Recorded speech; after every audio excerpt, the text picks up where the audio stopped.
Yes.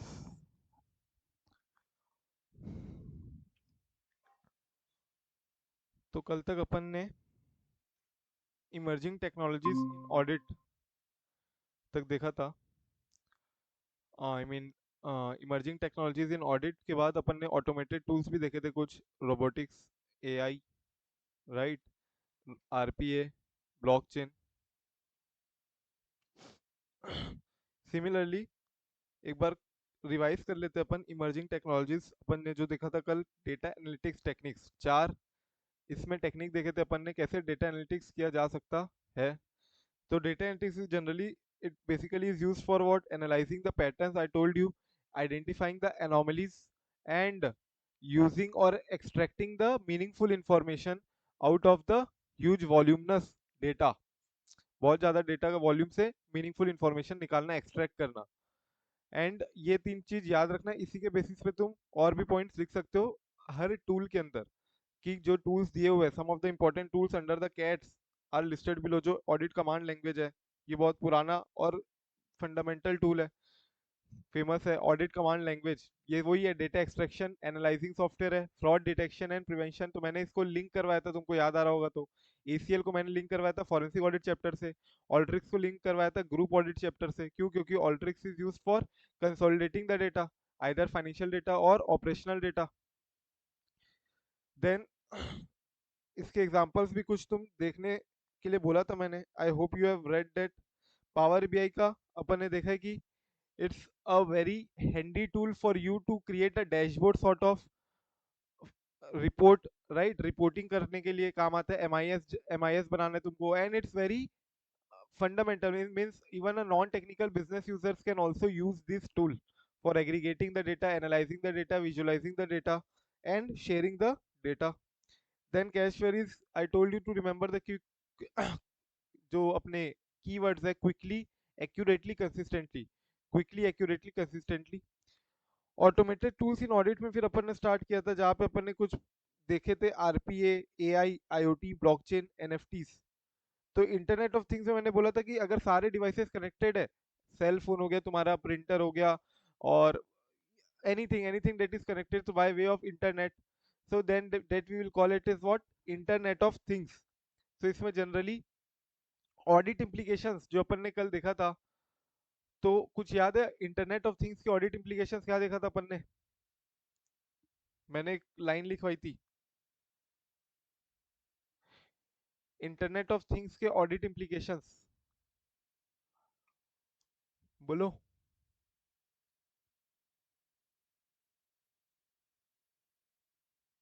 Audit implications ही जो है ना, ये ही इंपॉर्टेंट है। मान के चलो अगर कुछ आ सकता है तो वो पूछेगा तुमको कि ये क्या होता है इंटरनेट ऑफ थिंग्स, या तुमको आइडेंटिफाई करना पड़ेगा, कि पहले एक सिचुएशन बना के दे देगा और उसमें पूछेगा कि which automated tool do you think is used. Internet of things use हो रहा है, आरपीए हो रहा है, कि एआई यूज हो रहा है, कि ब्लॉकचेन यूज हो रहा है, कि एनएफटी यूज हो रहा है, ये आइडेंटिफाई करने बोल देगा तुमको।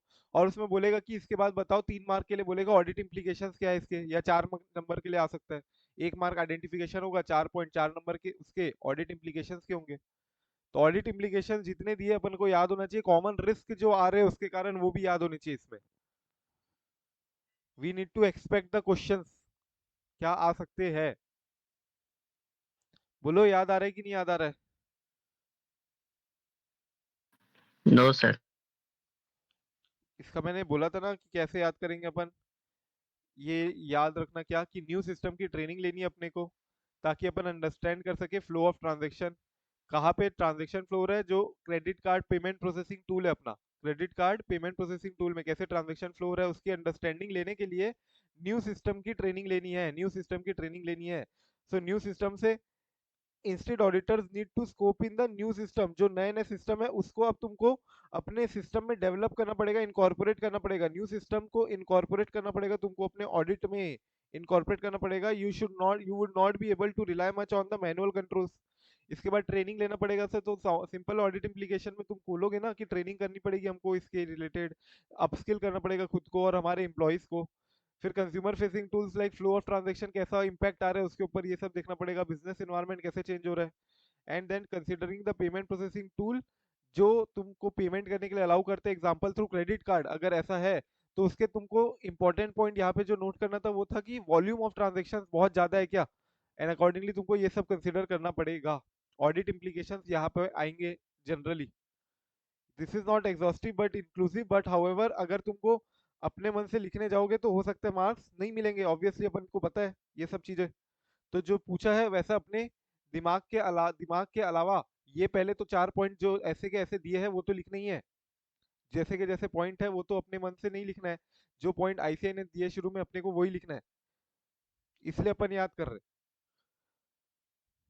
कॉमन रिस्क इसमें वही सारे थे, हाईजैकिंग, हैकिंग, डेटा हैकिंग, सिम्फनिंग, या डिनायल ऑफ सर्विस अटैक, या फिर तुम्हारा फिशिंग वगैरह, वो सब लिख सकते हो।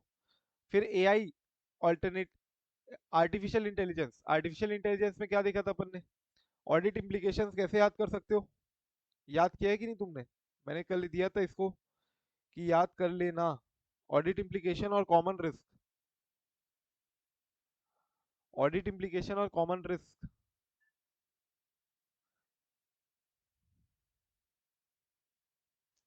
ऑडिट इम्प्लीकेशंस और कॉमन रिस्क में, आर्टिफिशियल इंटेलिजेंस में तुम्हारा कॉमन रिस्क में तुम इसको ऐसे याद रख सकते हो, डीएससी। डीएससी बोले तो डेटा प्राइवेसी हो गया, एस से सिक्योरिटी हो गया, और सी से configuration.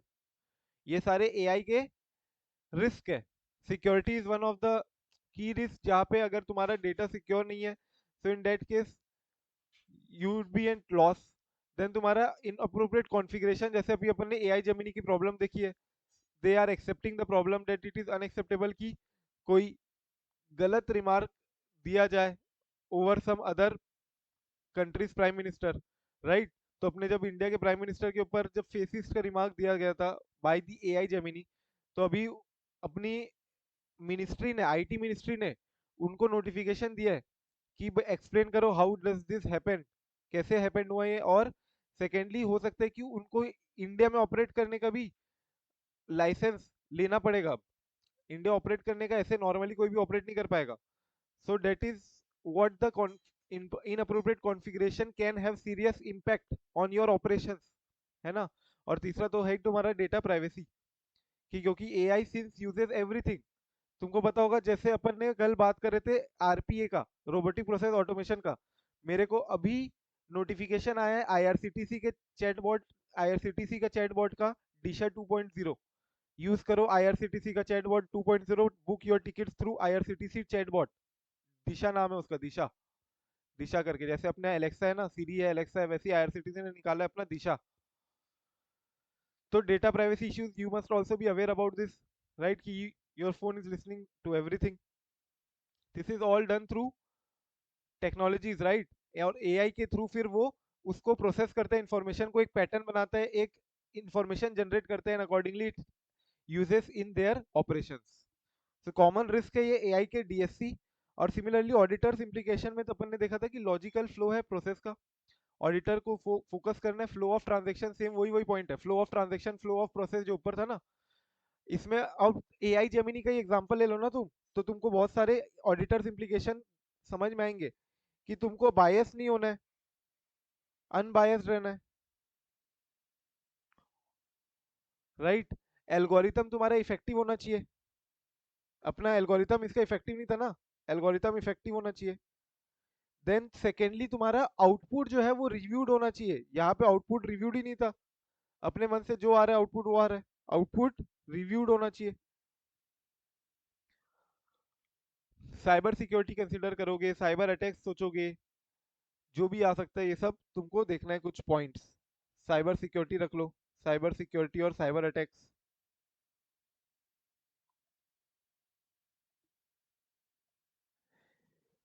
And weather management is using the AI, क्या management is using the AI, weather management is using the AI. ये ऐसे नोट करके रखो ना, तुम लोग कुछ अपने एफर्ट लोगे तो, कोशिश करोगे तो याद रहेगा, वरना कैसे याद रहेगा, ठीक है। नेक्स्ट इसके बाद अपन ने देखा था ब्लॉकचेन। तो ब्लॉकचेन इन्होंने क्या बोला था कि डिसेंट्रलाइज या सेंट्रलाइज डिस्ट्रीब्यूटेड लेजर है, distributed ledger. Ledger is use for what, अपन लेजर क्यों बनाते हैं, जो नॉर्मल अकाउंटिंग में बोलूं तो अपन लेजर क्यों बनाते हैं, बोलो। नॉर्मल अगर अपन अकाउंटिंग रिकॉर्ड्स जो मेंटेन करते हैं, लेजर जो बनाते हैं, वो क्यों बनाते हैं? For record making, for record retention, right? Records बनाने के लिए, अकाउंटिंग रिकॉर्ड्स को रखने के लिए, रिटेन करने के लिए we prepare accounting records in which one of the part is ledger. Similarly ये डिस्ट्रीब्यूटेड लेजर है। डिस्ट्रीब्यूटेड लेजर नाम में, शब्द में तुम्हारा ब्लॉकचेन का डेफिनेशन छुपा हुआ है। डिस्ट्रीब्यूटेड लेजर याद रखना, blockchain equals to what? Distributed ledger. Blockchain equals to block plus chain, blockchain equals to block plus chain. और कैसे अपन देखते हैं अभी इसका इंफॉर्मेशन जो दिया हुआ है इन्होंने, क्या डिस्ट्रीब्यूटेड लेजर मतलब कि लेजर भी ये क्या है? Is use for storing the information. Ledger is use for storing the information. और ये डिस्ट्रीब्यूटेड है। Distributed means what? Blockchain is ऐसी टेक्नोलॉजी है जहां पे सबको, तुमको, मेरे को, बहुत सारे नेटवर्क यूजर्स को ये जो रिकॉर्ड है, रिकॉर्ड, ये डिस्ट्रीब्यूट कर दिया जाएगा। ये बहुत सारे रिकॉर्ड डिस्ट्रीब्यूट कर दिया जाएगा, जिसके कारण क्या होता है ब्लॉकचेन में generally hacking is very very not easy. Hacking, I can say, is not very very easy. The information which is stored, blockchain is the facility which is used to, technology used to store the information, just like ledger is used to record, right? Similarly blockchain is used to record the digital data. तो ये basic technology है, ये technology ऐसे work करेगी, क्यों क्यों work करेगी? By storing the information in a distributed way. Distributed way मतलब तुम्हारे पास भी कुछ इंफॉर्मेशन होगी, जीत के पास भी होगी, जितेंद्र के पास भी होगी, धर्मेंद्र के पास भी होगी, अंतिमा के पास भी होगी, ऐसे सबके पास थोड़ी थोड़ी इन्फॉर्मेशन होगी। डिस्ट्रीब्यूटेड लेजर जो जो वो नेटवर्क नोड्स को यूज करते हैं सबके पास इन्फॉर्मेशन होगी, इसलिए hacker won't be able to easily hack the data, क्योंकि एक के पास नहीं है इन्फॉर्मेशन।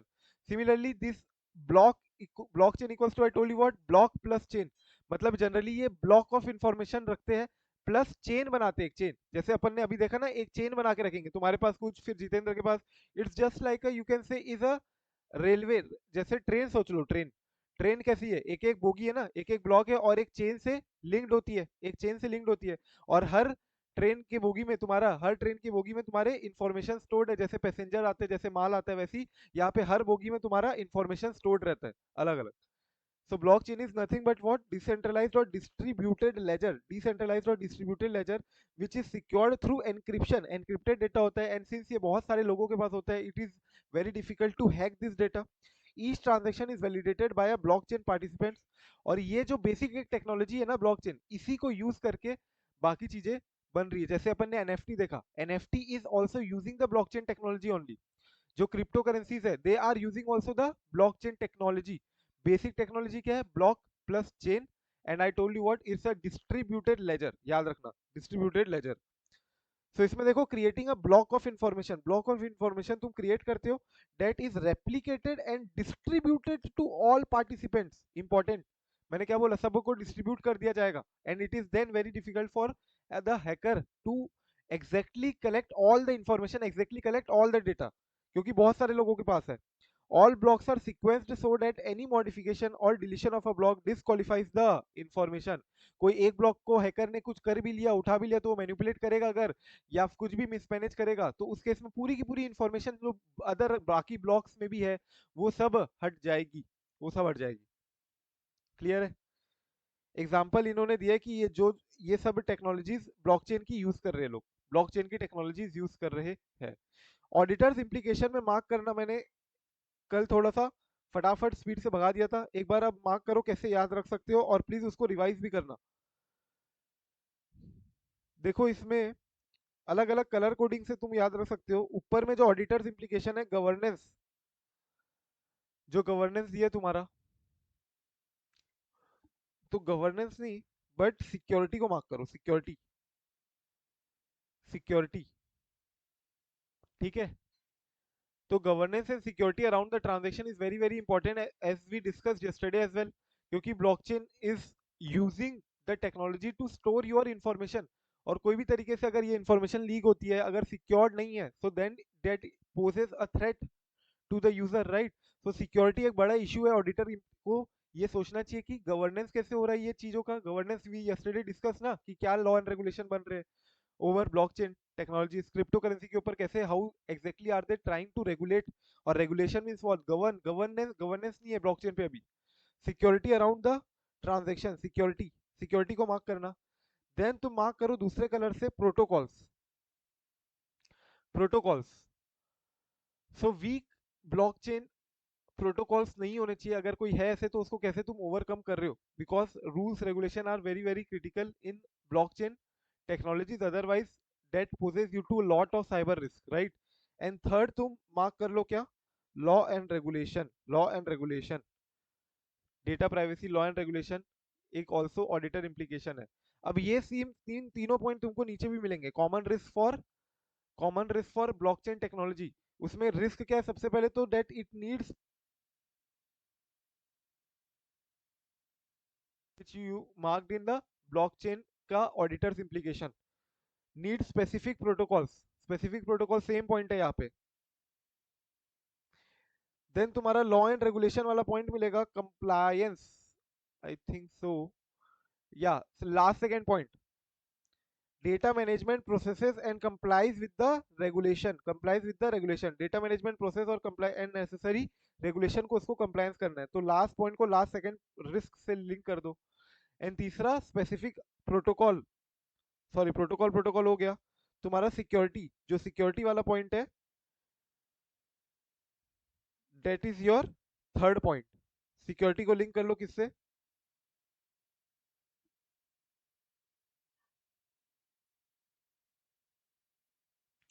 तो ये तीन कीवर्ड याद रखो तुम, ये तीन कीवर्ड याद रखो तो तुमको मोस्टली सारे याद हो जाने चाहिए। इसको कैसे याद रख सकते हैं अपन, protocol, security, regulation, PSR, PRS, जो भी याद रख सकते हो, SPR, SRP, but important is for you to recall this three keywords. क्या, सिक्योरिटी, सिक्योरिटी एक मेरे लिए इम्प्लीकेशन भी है और ये एक रिस्क भी है इन द ब्लॉकचेन, जो जो रिस्क है वही मेरे लिए इम्प्लीकेशन बनेंगे। प्रोटोकॉल फॉलो करना पड़ता है, एक स्पेसिफिक एप्लीकेशन डेवलपमेंट प्रोटोकॉल देखना पड़ेगा तुमको, अगर ये वीक है तो इसको कंसीडर करना पड़ेगा कि how exactly to strengthen those protocols. And then तीसरा is was law and regulation का कंप्लायंस दिखना, लॉ एंड रेगुलेशन का compliance. NFTs, then we discussed what NFTs, NFTs was were what, non fungible tokens, जहां अपन ने discuss किया था कि generally जो टोकन्स होते हैं, जैसे अपनी कॉइन है, नॉर्मल जो कॉइन है, that is fungible, that is मैं तुमको 10 रुपए की नोट दूंगा तो तुम मुझको 10 का सिक्का दे सकते हो, राइट। मैं 100 की नोट दूंगा तो तुमको तुम 10 10 के 10 सिक्के दे दोगे, 10 10 के 10 नोट दे दोगे। So these are called as what, fungibility, fungibility है ना, फ्लेक्सिबिलिटी है। But NFTs are non fungible tokens, that means what, ये एसेट ट्रांसफर नहीं होंगे।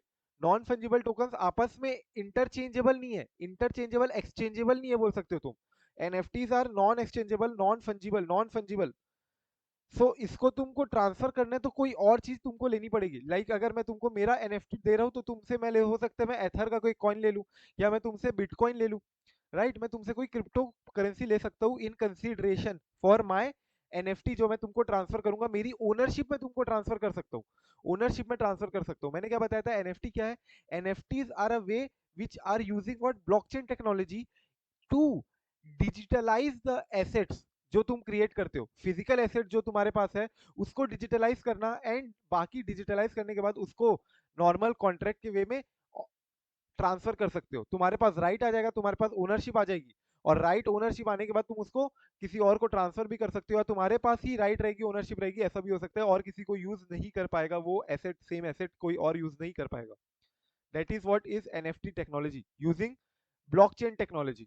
ब्लॉकचेन टेक्नोलॉजी के थ्रू ही वो डिजिटल सिग्नेचर के थ्रू, साइन करके थ्रू, डीएससी के through, plus block of information chain बना के एक डिस्ट्रीब्यूटेड लेजर में अलग अलग तरीके से वो एक यूनिफाइड नेचर में इंफॉर्मेशन क्रिएट करता है। यूनिक, यूनिक है ये, यूनिक, यूनिक होता है क्यों, क्योंकि ये कॉपी नहीं हो सकता, एक डिजिटल एसेट दो कोई और दूसरा कॉपी नहीं कर पाएगा, इसलिए NFTs are unique, these are what, digital assets. And third are exchanges take place with crypto currencies only, normal जो एनएफटी का एनएफटी एक्सचेंज नहीं होता है, मतलब समझ लो ना, एनएफटी एनएफटी एक्सचेंज नहीं करते हो तुम जनरली, एनएफटी के बदले कुछ और तुम कंसिडरेशन में कैश लोगे या क्रिप्टो करेंसी लोगे, एज सच मॉनेटरी कंसिडरेशन ले लेते हो, बट एनएफटीज नॉन एक्सचेंजेबल है, नॉन फंजिबल टोकन्स, टोकन जो है वो नॉन फंजिबल है।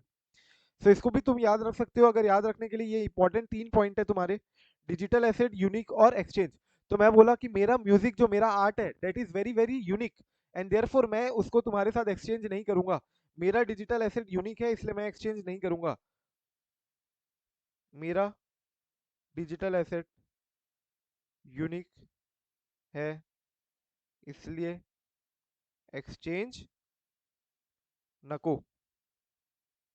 क्लियर है? I hope it is making sense now. Digital assets unique exchange. Challenges वही है, कॉपीराइट कंसर्न आ सकते हैं, हो सकते हैं ओनरशिप में कोई बाद में रेगुलेशन, लॉ रेगुलेशन कुछ आ जाए अगर, तो फिर कैसे करोगे? अभी तो एनएफटी का मार्केट थोड़ा डाउन हो गया है, it's not at peak now. And जो एनएफटी जैसे पहले बिक रहे थे, 5,000 के एनएफटी 5,5 लाख में बिके, मतलब तुम कुल मिला के 5,000 का एसेट को डिजिटलाइज करो और बेच रहे हो 5 लाख में, ऐसा भी हुआ है। राइट? तो इससे भी मल्टीफोल्ड रिटर्न लोगों ने कुछ भी बेचा है एनएफटी मार्केट में। तो चैलेंजेस वही है, ओनरशिप है, कॉपीराइट इशू है, लॉ एंड रेगुलेशन कभी है नहीं इसके ऊपर, अगर आ गया तो प्लस तुम्हारे पास ऑनलाइन फ्रॉड तो हो ही सकता है। तुमको मैं बोलूंगा कुछ एनएफटी बेच रहा हूँ लेकिन तुमको कुछ और ही मिल रहा है। राइट? कॉम्प्रिहेंसिव कोड रिव्यू नहीं कर पा रहे हो अगर तुम तो दिक्कतें यहाँ सब आ सकती है। अब ये मैंने तुमको होमवर्क दिया था, तुम फटाफट से बताओ एक बार, तो तुमने किया कि नहीं किया? नहीं तो अपन यहाँ पे करेंगे, जल्दी से बताओ। केस स्टडी रीड करने बोला था, होमवर्क दिया था मैंने रिवाइज करना, और केस स्टडी, दो केस स्टडी रीड करने के लिए, तुमने रीड की कि नहीं की? कल टेस्ट है बता रहा था मैं, इसीलिए। टेस्ट देना है ना? Yes sir. सर एक ही चैप्टर का है ना सिर्फ? हाँ हाँ, एक ही चैप्टर का है, एक तो कर लो अच्छे से, रिवाइज ही नहीं कर रहे हो तो कैसे होगा? ये रीड करके आए थे, होमवर्क भी नहीं कर रहे हो ना रिवाइज कर रहे हो, कैसे होगा? टेस्ट कैसे दोगे कल? देखो क्या बोलते हैं केस स्टडी में, let's go through that once. X Y bank है, this offers a broad range of financial services including asset management, commercial banking, investment banking, treasury and security services. एक सपोज लो, कोई कर लो न्यूयॉर्क की कोई बाहर की बैंक है, यूएस की बैंक है ये बाहर की। And then the other 5 Indian banks in partnership with X Y bank provide banking services products of retail banking, corporate banking, international. तो सब जनरली कैसा होता है कि बाहर की जो बैंकिंग होती है, they find very difficult to operate in India because of RBI. RBI के बहुत स्ट्रिक्ट रेगुलेशंस हैं, and therefore generally you will find other banks, जो बाकी की बैंक्स है, they do not target retail individuals. So they operate in the wholesale department, that is Adani Ambani, ये सब लोगों को लोन देंगे वो लोग। But to operate retail individuals, to cater to those retail individuals, बहुत स्ट्रिक्ट आरबीआई की रेगुलेशंस होती है, and therefore they find it difficult to comply, and they partner with other Indian banks for that purpose. So same यहाँ पे भी है, 5 Indian banks in partnership with XY Bank provide banking services to retail banking. These banks have significant contributors to the digitalization of banking services in India. ये ऐसी 5 बैंकें हैं जो generally अपना डिजिटलाइजेशन के लिए पहला कदम उठा चुकी है और बहुत सिग्निफिकेंट कंट्रीब्यूशन कर चुकी है। समझ लो ये H D F C, Axis वगैरह है ये लोग। Now, under the pilot program, the Indian banks will open on-chain Nostro account with XY Bank branch in Gift City. तुमको पता होगा अभी अभी गिफ्ट सिटी जो गुजरात में अपना चालू हुई है, कहाँ पे चालू हुई है, गांधीधाम या कहाँ? राइट? सो जहाँ भी है, जैसे भी है गिफ्ट सिटी, सो पर्टिकुलरली वहाँ पे कुछ एग्जेम्पशन है, वहाँ पे तुम ऑपरेट करते हो, तुम्हारी ब्रांच को कुछ साल तक टैक्सेशन नहीं लगेगा जो भी इनकम तुम कमाओगे, प्लस तुमको और बाकी जीएसटी वीएसटी पे भी राहत है। सो सिमिलरली उन्होंने इस बेसिस पे एक्स वाई बैंक बैंक के साथ अपनी एक गिफ्ट सिटी में ब्रांच खोली और वहाँ पे नोस्ट्रो अकाउंट खोला है। किसका? एक्स वाई बैंक का, डेट इज वो जो न्यूयॉर्क की जो बैंक है, बाहर वाली की बैंक है। Blockchain based system is expected to facilitate instant 24x settlement between the accounts held at US Bank. So generally कैसा होता है, यूएस बैंक का कोई भी अगर ट्रांजेक्शन हो रहा है तो US bank also is operating to retail individuals through us, through us 5 Indian banks, right? So अगर उनके बीच में कोई ट्रांजेक्शन हो रहा है तो सेटलमेंट वगैरह कौन कर रहा है? बीच में इंटरमीडियरी है 5 इंडियन बैंक्स, वो लोग सेटलमेंट करेगी। दैट इज रिटेल इंडिविजुअल्स, यहाँ से पैसा रिटेल बैंक के पास आएगा और रिटेल बैंक अपना, मान लो सिटी बैंक यूएस की जो बैंक है बाहर की, वो उसको दे देगी, या कोई और जेपी मॉर्गन ले लो न्यूयॉर्क की। So the 5 Indian banks will use the blockchain technology NFTs to facilitate this, instantly facilitate the transaction, 24x settlement होते जाए फटाफट। वरना पहले कैसे होगा, ब्रांच खुलेगी उसके बाद सेटलमेंट होगा, अगर आज नहीं हुआ तो फिर कल होगा, अगर कल हुआ तो ड्यूरिंग द नाइट जो ओवरनाइट रिस्क है वो कौन बियर करेगा? रातों रात कुछ भी हो सकता है, राइट? रातों रात ब्रांच बंद हो गई, रातों रात कुछ भी हुआ, तो in that case who will bear the risk? And these amounts are very huge amounts. So उस केस में 24x सेटलमेंट कर दिया, facilitate instant settlement, 24x settlement तो कर दिया through bye way of blockchain. अगर ब्लॉकचेन नहीं रहेगा, फिजिकल सेटलमेंट होता, अगर नॉर्मली पहले जैसे होता था bye way of other techniques, तो उस केस में हो सकता है दिन खत्म होने के बाद अगले दिन कई बार सेटलमेंट हो। बट यहाँ पे it will create a private infra correspondent banking network, redefining the traditional banking hours and enabling the seamless money transfer. समझ लो, रीडिफाइन कर रहे लोग ट्रेडिशनल बैंकिंग आवर्स। अब कोई ऐसा नहीं है 24x चल रहा है, 24x7 चल रहा है, right. And enabling seamless money transfer, किसी के रुकने की जरूरत नहीं है। सो कुछ इलस्ट्रेटिव स्टेप्स दिए तुमको कि कैसे तुम इसकी ऑडिट कर सकते हो by assessing the understanding of the blockchain. तुमको अगर ब्लॉकचेन की अंडरस्टैंडिंग होगी, सो यू विल नो कि ये ब्लॉकचेन फैसिलिटी जो यूज की जा रही है यहाँ पे, इसकी ऑडिट तुम कैसे ले सकते हो। सो डेट इज वाई एक भूमिका बना रहा है यहाँ पे पूरा चैप्टर तुमको कि कैसे अगले 5-10 सालों बाद how exactly the auditing framework will change. तुमको ब्लॉकचेन के बारे में पता होना चाहिए उस केस में, फिर उस समय जब तुम ऑडिट कर रहे हो ऐसे सिस्टम की जो ब्लॉकचेन यूज कर रहा है, और वो सिस्टम की तुमको ऑडिट करनी है, right. So you should be able to completely comprehensively comprehend the blockchain program, blockchain technology, और ये जो पायलट प्रोग्राम है, राइट, इसका स्कोप क्या है, इसका ऑब्जेक्टिव क्या है, इसमें क्या क्या प्रोसेस इन्वॉल्व है, किसके साथ एग्रीमेंट किया गया है, स्मार्ट कॉन्ट्रैक्ट कैसे किया जाता है, स्मार्ट कॉन्ट्रैक्ट के थ्रू होता है। तो मार्क करो कीवर्ड्स, कॉम्प्रिहेंसिव अंडरस्टैंडिंग लेना, ऑब्जेक्टिव क्या है, स्कोप क्या है, पार्टनरशिप एग्रीमेंट थ्रू, ये अंडरलाइन करो, underlying smart contracts, underlying smart contracts. Then normal जो तुम लिखते हो, ये तो एंटिटी को अंडरस्टैंड किया ही तुमने। उसके बाद क्या, एंटिटी को अंडरस्टैंड करने के बाद इंटरनल कंट्रोल्स असेस करोगे, सिक्योरिटी मेजर्स रिव्यू करोगे, ट्रांजैक्शन को टेस्ट भी करोगे, वैलिड है कि एक्यूरेट आ रहा है कि नहीं आ रहा है। मतलब ये हो सकता है मैं डमी ट्रांजैक्शन डाल के देखूं सिस्टम में, और डमी ट्रांजैक्शन प्रॉपरली वर्क कर रहा है कि नहीं, एक्यूरेट रिजल्ट आ रहे कि नहीं, वैलिडिटी सही है कि नहीं आ रही, राइट। एंड इससे रिलेटेड लॉ रेगुलेशन जो जो एस्पेक्ट है वो सब तुमको देखने पड़ेंगे जो नॉर्मल अपन देख रहे हैं। तो सारे पॉइंट जितने तुम सोच सकते हो वो सब आएंगे यहाँ पे। Report findings and recommendations, lastly तुम अपनी रिपोर्ट जनरेट करोगे और अपनी फाइंडिंग्स जो रिकमेंडेशंस है वो दे दोगे ऑडिटी को, by after understanding what all the blockchain techniques that is used in the entity. Next was what, a case study on RPA bots जैसे मैंने अभी एग्जांपल दिया तुमको, अभी जस्ट नोटिफिकेशन दिया है यहाँ पे देखो,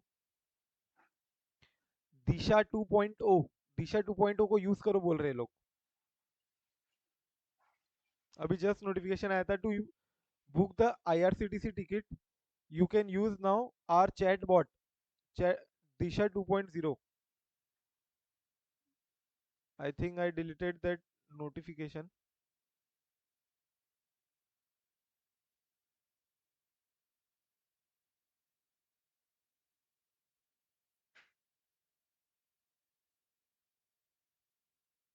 राइट। सो सिमिलरली एक केस स्टडी दी है यहाँ पे, passenger carrier is having an AI bot for passenger, यही है अपना आईआरसीटीसी की बात कर रहे हैं, दिशा की बात कर रही है। और गजब की बात तो ये है, मुझे कल नोटिफिकेशन आ गया क्योंकि उनको पता चल गया कि अपन दिशा की बात करने वाले हैं। So passenger carrier is having an AI bot for passenger ticket booking with following processes. User interaction, the bot interacts with passenger via channel such as website के थ्रू, मोबाइल ऐप के थ्रू तुम कर सकते हो, messaging platform है तुम्हारे पास, और तुम्हारी कोई भी बातें हैं, तुमको कुछ भी बातचीत करनी है तो वो चैटबॉट के साथ बात करो, बढ़िया। कौन सी ट्रेन कहाँ जाती है, कब कौन सी ट्रेन क्या टाइम पे आती है, कितना लेट चलती है, फलना ढिकना, जो बातें करनी है करो, बढ़िया। नेचुरल लैंग्वेज प्रोसेसिंग है ये, bot utilises NLP techniques to understand and interpret the passengers query and request. ये जनरली तुम्हारे बाकी चैटबॉट्स भी यही टेक्निक यूज करते हैं, नेचुरल लैंग्वेज प्रोसेसिंग। मतलब मैं जिस भाषा में बोलूंगा उसको वो अपने बॉट की भाषा में प्रोसेस करेगा एंड अंडरस्टैंड करेगा एंड अकॉर्डिंगली अपने को रिप्लाई करेगा। क्वेरी हैंडलिंग, क्वेरी हैंडलिंग, तुम्हारी कोई भी क्वेरी आती है तो वो हैंडल करेगा, तुम्हारा कोई भी डाउट है तो।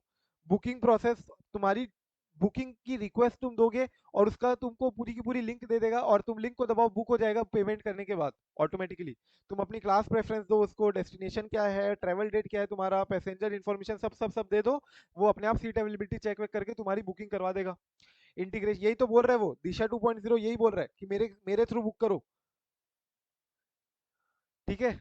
Integration with banking system, automatically IRCTC app जो है वो automatically bye way of payment gateway channels it integrates with what, other banking channels.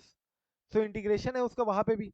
Payment processing tools use करके ये क्रेडिट कार्ड वगैरह से, डेबिट कार्ड से, नेट बैंकिंग से, UPI से, हर जगह से पेमेंट प्रोसेस करता है, right. And other ancillary services भी तुमको प्रोवाइड करेगा, लाइक एडिशनल सर्विसेज सच है, सीट अपग्रेड करना है तुमको, मील सिलेक्ट करना है, क्या खाना है भाई तुमको ट्रेन में, ट्रैवल इंश्योरेंस करवाना है क्या, एंसिलरी ऑफरिंग्स और भी बाकी बहुत सारी करके देगा तुमको, post booking support.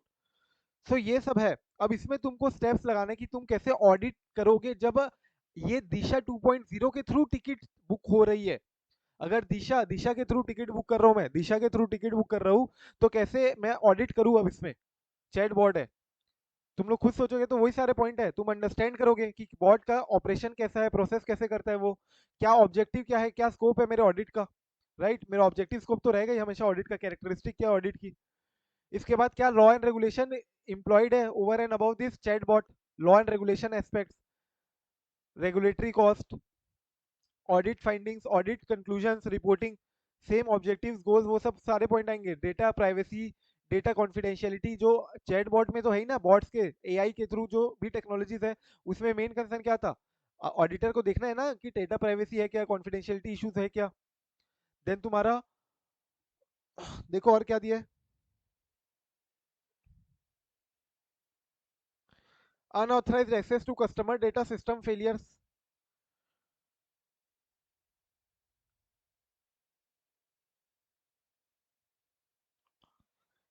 And then particularly तुमको बोल रहा है कि effectiveness, efficiency and compliance of ticket booking bot check करो। कैसे मैं देखूं भाई एफिशिएंट है कि नहीं, इफेक्टिव है कि नहीं, by following this procedure. Review करो सिस्टम का आर्किटेक्चर, देखो डिजाइन देखो, डॉक्यूमेंट करो उसको, डॉक्यूमेंटेशन कैसा किया गया, सिक्योरिटी मेजर्स देखो, बॉट की फंक्शनैलिटी देखो, बाय सिमुलेटिंग बुकिंग सिनेरियो। ये जनरली यही किया जाता है। ऑडिट कमांड लैंग्वेज भी जो तुम्हारा एनालिटिक्स सॉफ्टवेयर है ना, डेटा एनालिटिक्स सॉफ्टवेयर जनरली मैं बोलता हूँ, सो उसको भी अपन ऑडिट कैसे करते हैं, जो तुम्हारे डेटा एनालिटिक्स सॉफ्टवेयर जो होते हैं generally that helps you to audit, right, audit the entire records. अब एक बात सोचो, अगर मैं ऑटोमेटेड टेक्नोलॉजीज यूज कर रहा हूँ, so obviously I am using a lot of data, बहुत सारे डेटा को मैं प्रोसेस कर रहा हूँ, और एक एक को मैनुअली चेक करना पॉसिबल नहीं है। Therefore I check what the system which is processing the all the data, जो सिस्टम जो सारे डेटा को प्रोसेस कर रहे हैं। अब ये जो एसएपी है या ये जो ईआरपी है, जो भी है तुम्हारा अकाउंटिंग सिस्टम, ये प्रॉपरली ऑपरेट कर रहा है कि नहीं कर रहा है, इसको मेरे को चेक करना पड़ेगा ना। अगर ये प्रॉपरली सही अगर ऑपरेट कर रहा है, देन ऑटोमेटिकली वी से व्हाट कि तुम्हारे डेटा एक्यूरेट है। सो इसको चेक करने के लिए हो सकता है मैं डमी डेटा डालू उसके अंदर, and see how is it operating, क्या मेरे डमी डेटा के जो फिगर्स है वो सही आ रहे कि नहीं आ रहे। या इसके लिए तुम्हारे डेटा एनालिटिक्स सॉफ्टवेयर आते हैं कि जो तुम्हारा सेम डंप है ना, जो तुमने ईआरपी में डाला हुआ है, वो सेम डंप तुम अपने एनालिटिक्स सॉफ्टवेयर में डालो, और उसका जो आउटपुट था, जो तुम्हारे एसएपी का आउटपुट है और जो तुम्हारे डेटा एनालिटिक्स सॉफ्टवेयर का आउटपुट है, दोनों में कोई डिफरेंस नहीं होना चाहिए। अगर दोनों में डिफरेंस है, that means your SAP ERP is थोड़ा फ्लॉ है उसमें, कोई आउटपुट उसका सही नहीं आ रहा है। और अगर दोनों के आउटपुट आउटपुट मैच कर रहे हैं, जो कि करना ही चाहिए, then that we can confirm is what कि जितने तुम्हारे processing हुए डेटा के, that is correct, the input was correct and therefore the output was also correct, and we can say कि we have carried out the audit. That is how the audit data analytics are used, data analytics software for auditing as well. तो similarly यहाँ पे भी बोल रहे हैं कि same चीज तुम सिमुलेट करो, बुकिंग सिनेरियो, डमी डेटा डालो, डमी डेटा डाल के देखो और चेक करो सही सही कर रहे हैं कि नहीं, यूज हो रहा है कि नहीं प्रॉपरली। परफॉर्मेंस ऑफ बॉट देखो, सच एज रिस्पॉन्स टाइम, क्या होता है बॉट कितने जल्दी अपने को रिस्पॉन्ड करता है। अगर बहुत सारे लोग एक साथ क्वेरी फेंके बॉट के ऊपर, तो क्या बॉट सबको रिस्पॉन्स कर पाएगा कि नहीं, दैट इज स्केलेबिलिटी बोलते हैं अपन इसको, scalability. One of my friend is also working in this type of bot creation, CA ही है वो, and therefore they have to automate in the Axis bank, they have to automate what, TDS के लिए related software, तो वो सब में operate कर रहे हैं वो, तो उसकी स्केलेबिलिटी एक इशू हो रही है। स्केलेबिलिटी इशू कैसे हो रही है कि नॉर्मली तो वो ऑपरेट कर ले रहे हैं कुछ रिलेटेड छोटे डंप्स में, लेकिन जैसे ही बहुत ज्यादा डंप, बड़ा डंप डाल रहा हूं मैं ट्रांजेक्शन्स का, then it is creating a difficulty, वो उसमें डिफिकल्ट आ जा रहा है, डिफिकल्टी आ रही है, तो स्केलेबिलिटी एक इशू हो सकती है। रिस्पॉन्स टाइम क्या है चैटबॉट का, ऑडिट ट्रेल लॉग्स ये सब क्रिएट हो रहे कि नहीं हो रहे, डेटा हैंडलिंग प्रोसेस कैसा है हमारे यहाँ, कंप्लायंस देख सकते हो, पेनिट्रेशन टेस्टिंग देख सकते हो, वल्नरेबिलिटी असेसमेंट, ये सब कुछ पॉइंट्स है, डॉक्यूमेंटेशन, इसमें से कुछ पॉइंट्स तुम एक बार रीड करके रख लो, बाकी तुम अपने मन से एक बार देख सकते हो। जस्ट डेट ये सब पढ़ के थोड़ा सा you will open up, right, कुछ नया आता है तो यू कैन ऑल्सो राइट।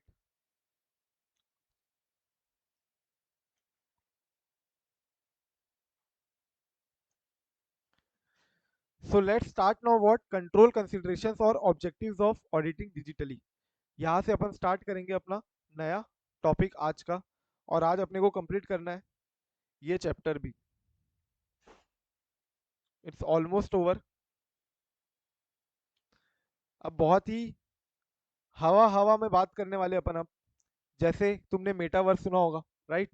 उस टाइप की बातें चलने वाली है। So let's come now control consideration और ऑब्जेक्टिव्स ऑफ ऑडिटिंग डिजिटली। अपना ऑलरेडी हुआ है, ये टॉपिक तुम रीड करोगे तो अपना ऊपर में किया हुआ है। Some example of technology risk where auditor should test the appropriate controls for relying upon the digital system. ये अपना किया हुआ है, एक बार इसको रीड करो तो फटाक से। This we have already covered above. वही है तुम्हारा unauthorised access to data, unauthorised changes to data, unauthorised changes to system, unauthorised changes to master file. याद आ रहा है? आईटी पर्सनल को एक्सेस ज्यादा दे दिया क्या, beyond what it is granted, what it should have been granted to them. Failure to make necessary changes, inappropriate manual intervention, potential loss of data, inability to access data as required, cyber security risk। ये सारे point याद आ रहे हैं? क्या question था पहले जो अपन same चीज पढ़ चुके हैं, वहां क्या क्वेश्चन था?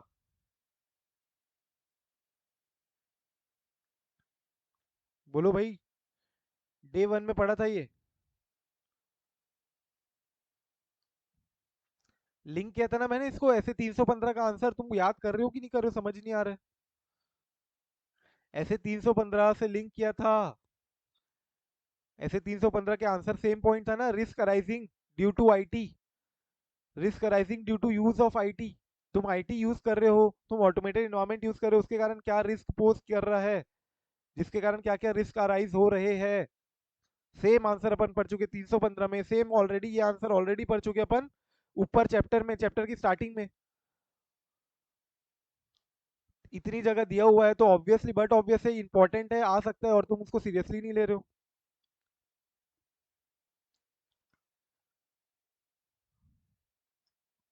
इसको याद करवाया था मैंने कि भैया M I fail to make necessary changes, just like Nokia.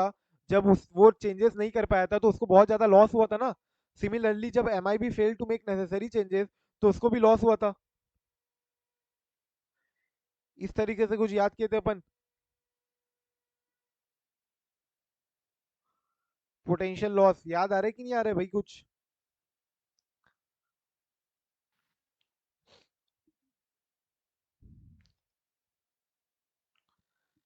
ठीक है, तो ये सेम बात है, वही सब बातें हैं। एक बार इसको भी गो थ्रू कर सकते हो।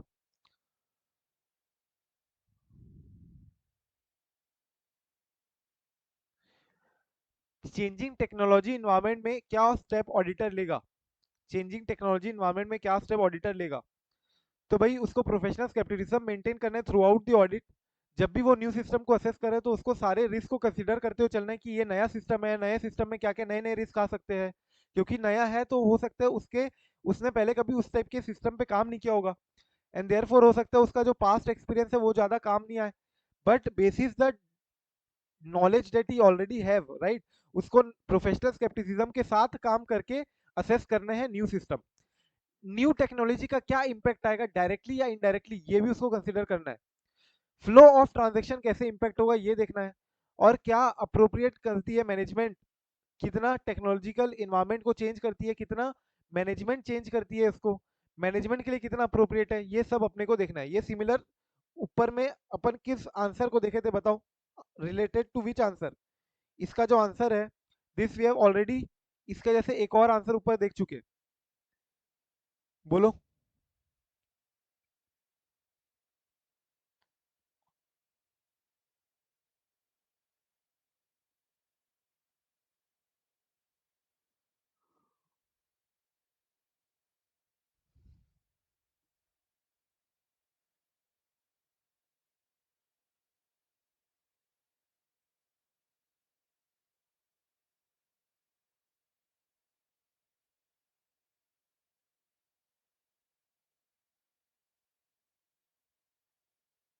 एक चेंजेस वाला पढ़े थे, याद आ रहा है तुमको? कि बिजनेस एग्जिस्टेंस में क्या चेंजेस आएंगे, जिसके कारण आईटी में तुम क्या चेंजेस करोगे।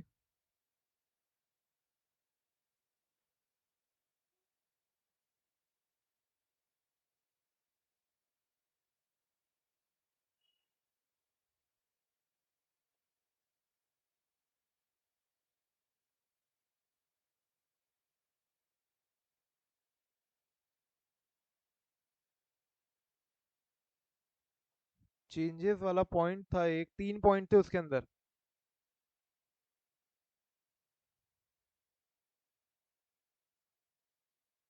ये वाला, ये दोनों को डिफरेंशिएट करो, लिंक करो दोनों को। इसको लिंक करो लास्ट वहां जो अभी अपन ने जस्ट किया। क्या देखा यहाँ पे, क्या देखा था अपन ने कि जब ऑडिटर, जब मैनेजमेंट इंप्लीमेंट करेगी न्यू न्यू टेक्नोलॉजीज, सो उसका इम्पैक्ट ऑन द बिजनेस, और जो ये न्यू न्यू आईटी इन्वायरमेंट है इसको में भी तो चेंजेस करते रहेगी। सो ये सब में क्या एरिया फोकस करेगा auditor, which areas will the auditor focus. So जो नए एक्टिविटीज है वो एग्जिस्टिंग प्रोसेस को कैसे चेंज कर देंगे, कैसे एग्जिस्टिंग बिजनेस में इम्पैक्ट आएगा ये देखोगे। जो न्यू न्यू सिस्टम डेवलप होंगे, एंटिटी सिस्टम जो नए डेवलप कर रही है उसको देखना पड़ेगा, और प्लस नए नए टेक्नोलॉजी जो जो चेंजेस आते जा रहा है उसमें। सिमिलरली नीचे भी तुमको क्या क्वेश्चन दिया हुआ है,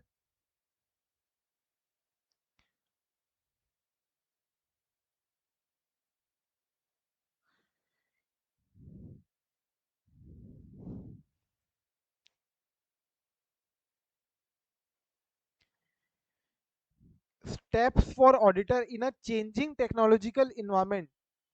जब टेक्नोलॉजी इन्वायरमेंट चेंज हो रही है, यस और नो। Yes sir. सो ऊपर का जो आंसर है उसको एक बार इससे रिलेट करो, related to areas to be focused in changing business process and changing IT environment. Confuse मत हो जाना। यहाँ पे तुमको पर्टिकुलरली चेंजिंग टेक्नोलॉजिकल इन्वायरमेंट में ऑडिटर क्या क्या स्टेप लेगा, तो तुमको हर टाइम प्रोफेशनल स्केप्टिसिज्म से बातें चलनी है। क्वेश्चनिंग माइंड होना चाहिए तुम्हारा कि नई टेक्नोलॉजी है तो नई टेक्नोलॉजी का क्या इंपैक्ट होगा, एग्जिस्टिंग टेक्नोलॉजी में क्या चेंजेस आएंगे, new technology over previous technology क्या चेंजेस है, क्या अपडेट्स है, क्या अपग्रेड्स है, and how is it better making the processes, streamlining the process. इसका इफेक्ट क्या है, न्यू टेक्नोलॉजी का डायरेक्ट इनडायरेक्ट क्या इम्पैक्ट है, फ्लो ऑफ ट्रांजेक्शन पे क्या इम्पैक्ट है, एंड कितना मैनेजमेंट इसको अप्रोप्रिएट दिखती है। अब यहाँ से आ जाओ नेक्स्ट जनरेशन ऑडिट।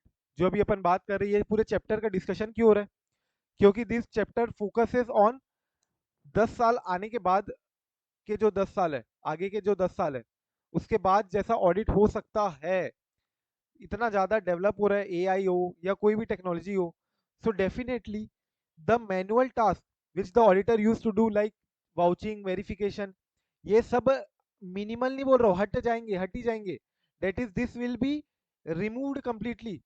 जो इतने अलग अलग डेटा सेट है, कोई अलग अलग डेटा सेट नहीं होगा, एक ही डेटा सेट होगा जिसमें सब डाल दो और पूरा का पूरा सब चीज निकाल के तुमको सारी इंफॉर्मेशन दे देगा सॉफ्टवेयर या तुम्हारा जो भी एप्लीकेशन होगा। तो मल्टीपल डेटा सेट नहीं होने वाले हैं, आगे एक ही डेटा सेट होगा। सैम्पलिंग तो भूल जाओ, सैम्पलिंग होने ही नहीं वाली है। पूरा का पूरा कंप्लीट डेटा सेट का पूरा चेकिंग हो जाएगी, क्योंकि ऑटोमेटेड है ना, अपने को थोड़ी ना करना है, अपन करते इसलिए सैम्पलिंग के थ्रू करते हैं अपन, because we don't want to test entire data. But it may so happen कि सैम्पलिंग ही चले जाए, पूरा का पूरा पॉपुलेशन को एनालाइज करोगे तुम, मल्टीपल डेटा सेट नहीं होंगे तुम्हारे, क्या होंगे, वन सिंगल डेटा सेट। देखो यहाँ पे क्या दिया हुआ है, सैम्पलिंग से अपन चले जाएंगे फुल पॉपुलेशन एनालिसिस पे, मल्टीपल डेटा सेट से चले जाएंगे वन डेटा सेट पे। डिसकनेक्टेड टूल से अपन सारा का सारे सारे टूल्स अपने इंटीग्रेटेड रहेंगे। मतलब तुम यहाँ पे जो चीज परफॉर्म कर रहे हो that will impact other systems also. Manual risk assessment तुम करोगे नहीं, सारी इंफॉर्मेशन तुम industry related, environment related, entity के बारे में, इंटरनल कंट्रोल के बारे में, पूरा डेटा ड्रिवन रिस्क असेसमेंट होगा। तुमको सारे डेटा मिल जाएंगे, तुम डेटा डालो, ऑटोमेटिकली रोमम कर देगा, रोमम निकाल के देगा तुमको, risk of material misstatement, inherent risk, control risk, RAP RAP करके दे देगा तुमको, risk assessment process. Separated communication से बदले एम्बेडेड कम्युनिकेशन होगा आगे।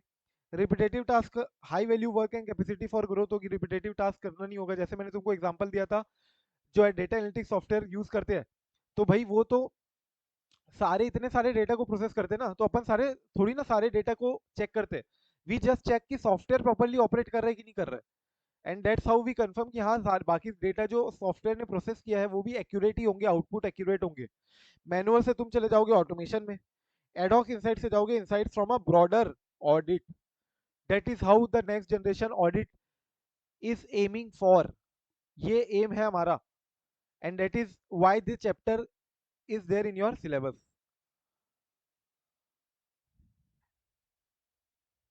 We live in an era of fast technological progress with new digital devices. बहुत सारे नए नए डिजिटल डिवाइस आ रहे हैं, तुमको पता होगा.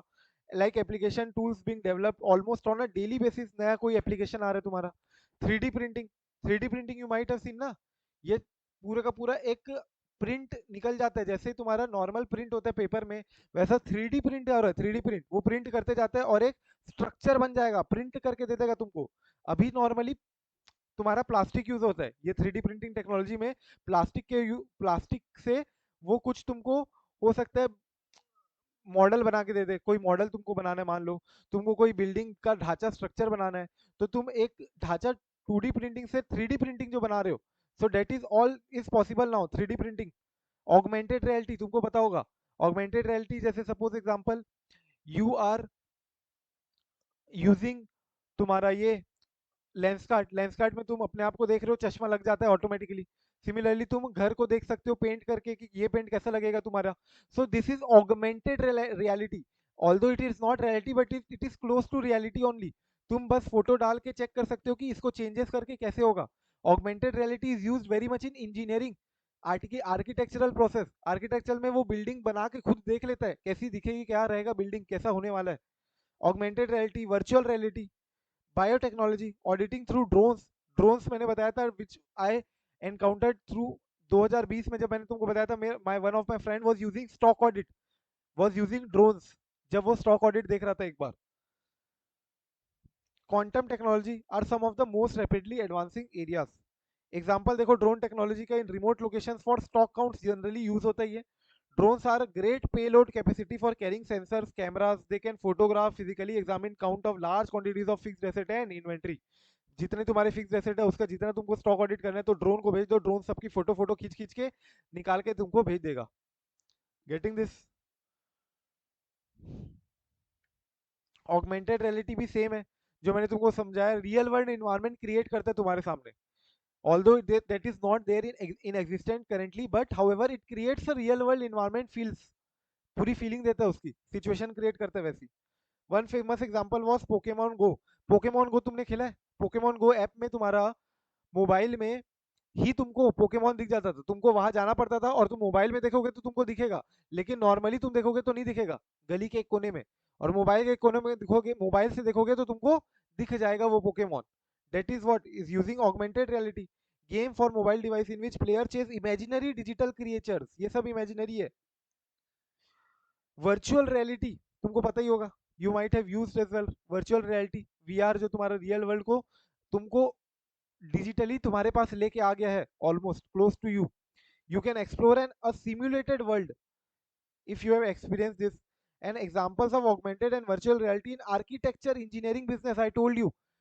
बिल्डिंग बना रहे हैं, ये क्रिएट कर रहे हैं, so before creation only they are able to assess कि कैसा दिखेगा बिल्डिंग. This technological allow products to be previewed. Preview करना. Customized, thus improving the productivity and offer the new marketing possibilities. तुमको मार्केटिंग करने काम आता है. तुम माल बनने के पहले ही तुम बेच रहे हो, समझ रहे हो. माल बना नहीं है और तुम automatically you are able to sell. That is what all because of augmented reality, virtual reality. Health sector में एग्जांपल दिया इन्होंने कि surgeons with additional information when operating on a patient such as heart beat and blood pressure monitoring and virtual x-ray. Virtual x-ray समझ रहे हो. Virtual x ray, actual x ray हो ही नहीं रहे. वर्चुअली मैं तुमको देख पा रहा हूँ, वर्चुअली ही मैं यहाँ से देख लूंगा कि तुम्हारा अंदर में क्या से क्या प्रॉब्लम है, या जैसा तुम्हारा एक्सरे निकल के आना चाहिए वैसा दिख जाएगा. Vision Pro is essential and AR headset that seamlessly blends the real and digital worlds. मैं तुम्हारे पूरा का पूरा एक्सरे कर सकता हूँ तुम्हारे बॉडी का just by using an AR headset. इसके बाद मेटावर्स के बारे में तो तुमने सुना होगा. क्या सुना है मेटावर्स के बारे में? बोलते जाओ फटाफट, बोलो. मेटावर्स के बारे में क्या सुना है तुमने?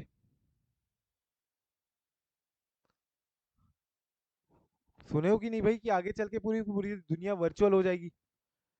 तुम बस घर में बैठे रहोगे और तुम पूरी की पूरी दुनिया घूमते ही रहोगे बस. मतलब सारा तुम ऑफिस का काम कर रहे हो, तुम कॉन्फ्रेंस अटेंड कर रहे हो, सब तुम घर में बैठे बैठे ही करने वाले हो. और ऐसा नहीं है कि तुम वहां पे कई दूसरी जगह कॉन्फ्रेंस एक्चुअल में हो भी रहा है, फिजिकली कॉन्फ्रेंस हो ही नहीं रहा है, वर्चुअली ही हो रहा है कॉन्फ्रेंस भी। ऐसा हो सकता है फ्यूचर में, this is very very remote possibility, जो कि फ्यूचर में पॉसिबल है after there are a lot of disruptions in the environment, right?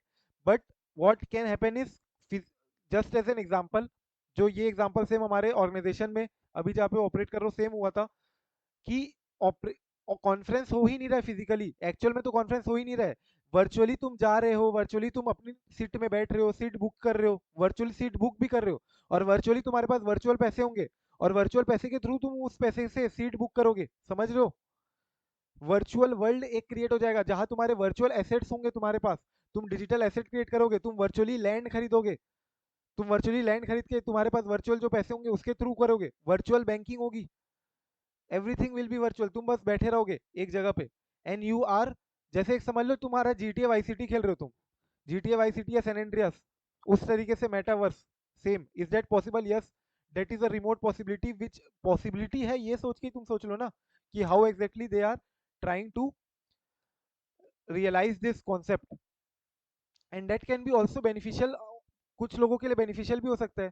Suppose example से दोज हु आर हैंडीकैप्ड, या कुछ ना कुछ तरीके से डिजेबिलिटी है उनको, and they are not able to explore the real world, through this they can explore at least the virtual world, and that is a real like feeling, only real world ही होगा वो भी एक, and that is just using the this technology, AR हो गया, VR हो गया, समझ रहे हो, AI हो गया, एडवांस इंटरनेट टेक्नोलॉजी हो गया। तुमने ये खेला होगा अगर कभी, सो जीरो लेटेंसी करके गेम है, that we can play here, it's there in Mumbai, I think it's there in Delhi as well, बाकी दो तीन मेट्रो में ही है ये। सो जीरो लेटेंसी में you can play amongst yourself, मैं रहूंगा, तुम लोग भी रहोगे साथ में, एंड अपन सब लोग एक साथ एक ही गेम सेट में, एक ही वर्चुअल वर्ल्ड में हम सब साथ में हैं, साथ में खेल रहे, समझ रहे हो? जस्ट बाय वीआर, वीआर से मैं तुमको भी देख पाऊंगा और तुम मेरे को भी देख पाओगे। I think you can just see the demo, और एक बार तुमको समझ में आएगा metaverse, that is what emerging 3D digital space that uses VR, AR, other advanced internet technology to allow people to have life like personal and business experience online। Life like important word है ये, life like, ये normal नहीं है, एकदम real लगेगा, एकदम real. ये game मैंने पर्टिकुलरली जीरो लेटेंसी ट्राई किया है, खेला है, you won't find it the any difference, real world जैसे लगेगा, right? It represents a convergence of digital technology to combine and extend the reach and use of cryptocurrency, AI, AR, VR sub। The internet offers many experiences today, but tomorrow's metaverse will feel more interconnected than ever before। तुम आपस में connected रहोगे एक दूसरे के साथ, सब लोग कनेक्टेड ही रहेंगे, मैं यहाँ पे मैं अपने घर वालों से कनेक्टेड रहूंगा, और रियल में सामने सामने एक दूसरे को देखूंगा, it's not just video conferencing, physical feel, physically सामने दिखेगा मेरे को। It further includes highly automated system and immersive interface, hyper connected networks and digital reflections, digitally मैं सामने तुम्हारे रिफ्लेक्शन को देख पाऊंगा, that is what they are trying to see. So ये बहुत दूर की बातें हैं, but that is what they are aiming for in terms of this chapter. कुछ फ्यूचर के लिए इसलिए तुमको कुछ कंसिडरेशन लेने बोल रहे हैं, क्या तुम फ्यूचर के लिए क्या क्या बातें कंसिडर करोगे? So beyond cryptocurrency, coins and exchanges, players in the metaverse will need to consider how to build this digital monetary system। अब तुमको पता है कि जब सारा का सारा वर्ल्ड ही डिजिटल हो जाएगा, मतलब मैं डिजिटली घूम रहा हूँ, डिजिटली खरीद रहा हूँ, डिजिटली खा रहा हूँ, सब चीज डिजिटली कर रहा हूँ, तो मॉनेटरी सिस्टम भी तो डिजिटली लाना पड़ेगा ना, virtual banking. And with the banks which are having a first step toward this digitalizing, they will have an upper edge, right? So यही बोल रहा है यहाँ पे, how to build the digital monetary system and apply the economics principle to things like digital land। Digital land जैसी एक चीजें आ जाएगी, these are all some important consideration, ये हो सकता है पूछे एग्जाम में। Governance model have to be created, कि कैसे रेगुलेट होगा, कौन गवर्नेंस, अब डिजिटल वर्ल्ड है, एक प्रॉपर एक डिजिटल वर्ल्ड है, so there also has to be some governance over that, कोई गवर्नमेंट भी होगी उस डिजिटल वर्ल्ड में जो पूरा का पूरा गवर्न करेगी, इकोनॉमिक्स देखेगी, जैसे रूल्स रेगुलेशन चलते हैं, जैसे मॉनेटरी पॉलिसी आती है, सब चीज होगी वहां पे। Identity in the digital world has historically been different based on the platform utilized। The practical challenge of identity will also have to be considered in the metaverse। तुम हो कि कोई और है, that is what they are trying to figure out। तुम्हारी identity कैसे मैं check करूंगा? Synchronicity is the ability of aspects of the metaverse. Obviously it is very very synchronised manner में होता है ये. मैंने बताया ना तुमको, जैसे जस्ट लाइक जीरो लेटेंसी जो गेम खेलोगे, it's costly game but you should definitely try it once. अभी तो ऑलमोस्ट लाइक 20 मिनट्स का गेम होता है वो, and they charge you around 2500 और 3000 rupees. But that is a real life. तुम लोग जॉम्बी का गेम खेल लो, जॉम्बी सामने से आ रहे हैं and you all are playing in a different way, but you are all interconnected. तुम सब आपस में एक दूसरे को देख सकते हो और एक ही वर्ल्ड में रहोगे, जॉम्बी वर्ल्ड, उसमें गेम खेल रहे हो. So synchronicity is very very important in this aspect, right? And they are acing this aspect as well. Proper synchronized होता है सब चीजें, everything. So these are all important considerations that has to be kept in mind by the auditor. क्या क्या बोला मैंने? Synchronicity, governance model, digital world के case में तुमको आइडेंटिटी क्रिएट करके देखना पड़ेगा, and lastly your digital monetary system, economics. So इसको अपन कैसे याद कर सकते हैं?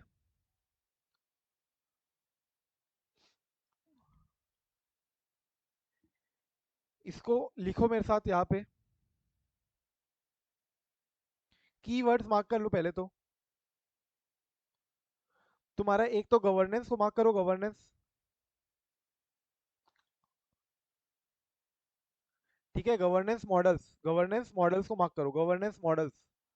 फिर डिजिटल मॉनिटरी सिस्टम को मार्क करो. देन तुम्हारा आइडेंटिटी को मार्क करो, आइडेंटिटी. अब इसमें हो सकता है डिजिटल केवाईसी किया जाएगा तुम्हारा, डिजिटल केवाईसी अलग चलेगा, तुम्हारा फिजिकल केवाईसी अलग रहेगा. और एक मार्क करो synchronised with digital world, synchronicity.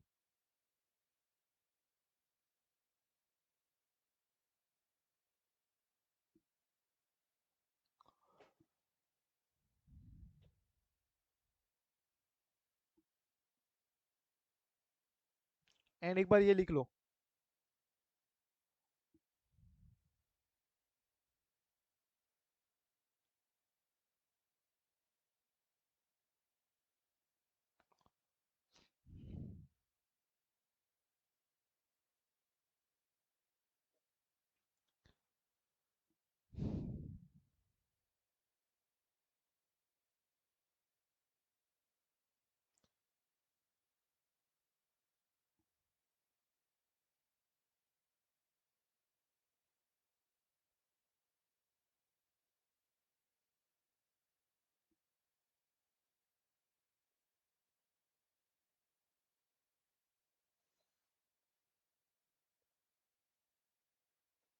ठीक है, एक बार ये लिख लो.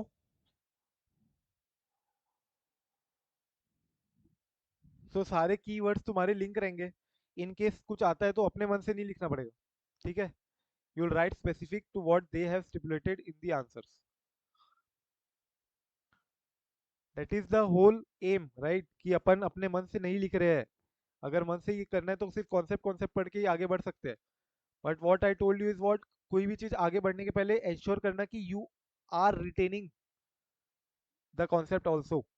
It's not just about understanding.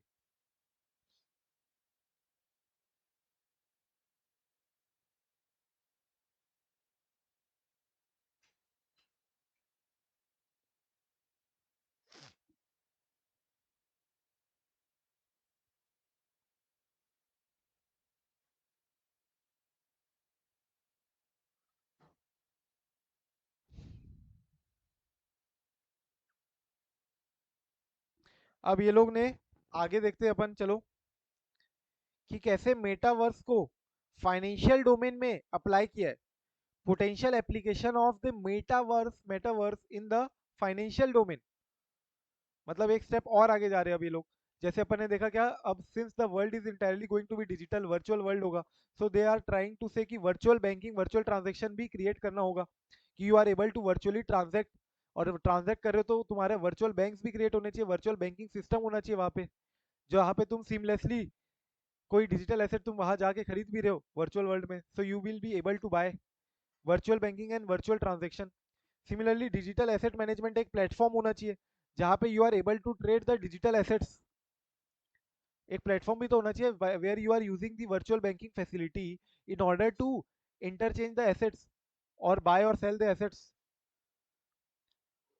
Virtual financial education and training, virtual meeting conferences होंगे तुम्हारे, जो तो अभी भी हो रहे हैं, डेटा विजुअलाइजेशन, डेटा एनालिटिक्स, ये सब है तुम्हारे कुछ मेटावर्स के एप्लीकेशंस। ये तुम याद कर लेना कुछ।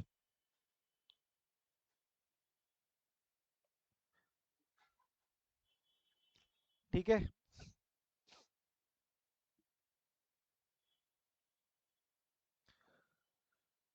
Accordingly you can conclude the chapter. Let's now come to what integrated case scenario. फटाफट से 5 पॉइंट है, 5 पॉइंट के ऊपर 5 क्वेश्चन है। जस्ट ट्राई फटाक से and see how exactly is your understanding of the chapter now. MCQ है, 5 MCQ. फटाफट से 5 एमसीक्यू सॉल्व करो, then we will discuss each MCQ. ये 5 एमसीक्यू डिस्कस करो, then we also have to discuss to test your understanding के question.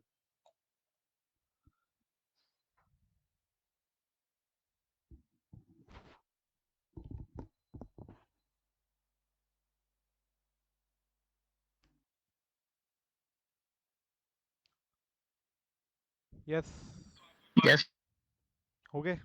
चलो let's see एक बार फटाक से। सबसे पहले बोल रहे हैं क्या, Safe Health Insurance Limited is a company working in the field of health insurance sector. It is now using a claim management system where incoming claims can be immediately identified on the website itself. मतलब claim मेरे को website में identify हो जाएगा, form issue हो जाएगा customer को जो साइन करके भेज देगा, और डिटेल्स फिर ऑटोमेटिकली वेरीफाई हो जाएंगे by the system against the data presented by the client. Such a system has allowed faster processing of claims, error-free data validation, and increase the customer satisfaction. In respect of the situation regarding working of insurance company in health insurance sector, which of the following technology has likely been used? बोलो answer. IoT use हो रहा है, data analytics use हो रहा है, RPA की power BI?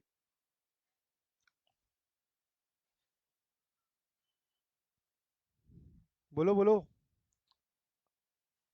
फटाफट answer बताओ। सब चीज ऑटोमेटिकली होते जा रही है, एक के बाद एक, एक के बाद एक। आरपीए जीत। बाकी सिंपल है, एक के बाद एक चीजें ऑटोमेटिकली होते जाएगी, that is what, RPA, robotic process automation.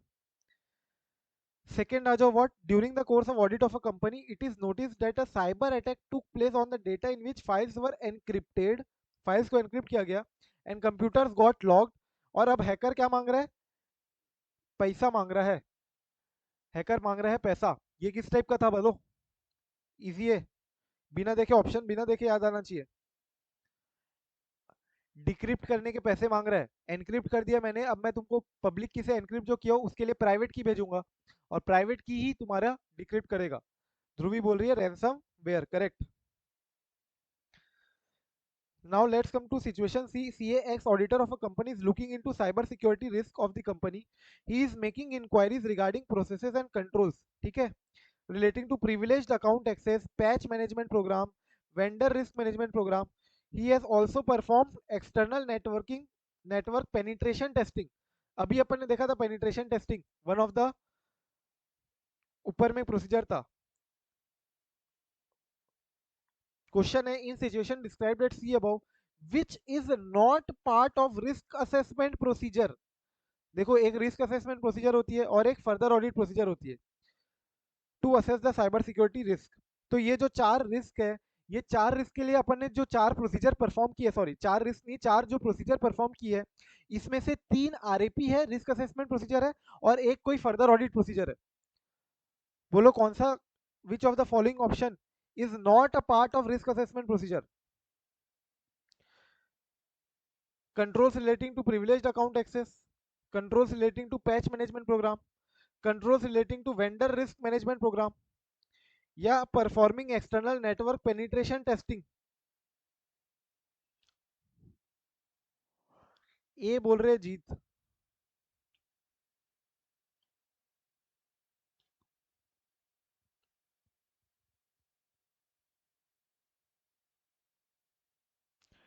ध्रुवी बोल रही है D, performing external network penetration testing, और जीत बोल रहा है A, that is making inquiries related to privileged account access. बाकी लोग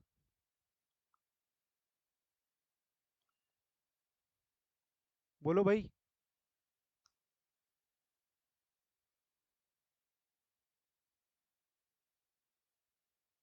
डी, धर्मेंद्र भी बोल रहे हैं D. So correct answer will be D. I told you what, कि जो टेस्टिंग करते हैं अपन जनरली, टेस्ट ऑफ कंट्रोल जो होता है, that is not what risk assessment procedure. Generally अपन जो टेस्टिंग वगैरह करते हैं, टेस्ट ऑफ कंट्रोल कर रहे हो, पेनिट्रेशन टेस्टिंग तुम कर रहे हो ये, so TOC comes in where, TOC comes in अपना एफएपी में। आरएपी में जनरली अपन इंक्वायरी करते हैं, बातचीत करते हैं, अंडरस्टैंड करते हैं कंट्रोल के बारे में, right. And these are all what preventive controls, ये अपन ने ऊपर में देखा भी था, patch management programme, vendor risk management. फिर अपन ने एक और देखा था तुम्हारा फाइनेंशियल सिस्टम, जो फाइनेंशियल इंस्टीट्यूशन के साथ जो ट्रांजेक्शन करने वाले हो, उसमें जो तुम्हारे कंट्रोल्स है। ठीक है ना जीत, अंडरस्टूड और नॉट?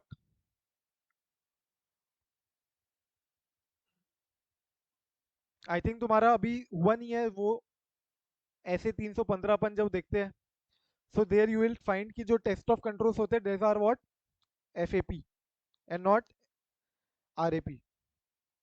इसके बाद एक वेरिफिकेटरी, एक एंटिटी का नाम है verificatory, which can stamp emails और एनी फाइल्स। ठीक है, ये ईमेल को स्टैम्प करता है, कुल मिला के ईमेल को ऑथेंटिकेट करता है कि this email is from a trusted source, और कोई फाइल को स्टैंपिंग करके देता है। It simplifies certifying of emails by just emailing to them to an email specifically created for each customer. Certify कर रहे हैं कुछ मिला के कुल तरीके से। Many law firms can use this service to certify the documents, बाकी बहुत सारे फर्म्स इसको यूज भी कर रहे हैं इसकी सर्विस की, ताकि वो अपने डॉक्यूमेंट सर्टिफाई करें। The info is secured by network of thousands of computers distributed across the globe. The info is secured by network of thousands of computers distributed across the globe. ये पढ़ के क्या feeling आ रही है, ये पढ़ के क्या फीलिंग आ रही है बोलो? Info is secured by network of thousands of computers distributed across the globe. बहुत सारे डिस्ट्री डिस्ट्रीब्यूटेड लेजर वाला आई थिंक ब्लॉकचेन ब्लॉकचेन, के। राइट, करेक्ट, डिस्ट्रीब्यूटेड लेजर की फीलिंग आ रही है। It uses cryptographic, cryptographic technique तो यूज करते हैं ब्लॉकचेन वाले। The info can be verified from anywhere in the world. I told you, info बहुत सारे अलग अलग लोगों के पास है। And blockchain technology is an automated technology जहां पे वेरिफिकेशन भी पॉसिबल है। It is a hashing, generally ना ब्लॉकचेन का जो कोडिंग वगैरह होती है, उसमें हैशिंग टेक्नोलॉजी यूज होती है। And the time stamping is of significant evidentiary value. तो डी में तुमको वही पूछेगा कौन सी टेक्नोलॉजी यूज हो रही है, it is what blockchain technology. Lastly, come to CAX is planning for audit of an entity. The timelines are agreed in meeting with key management person on an electronic meeting platform.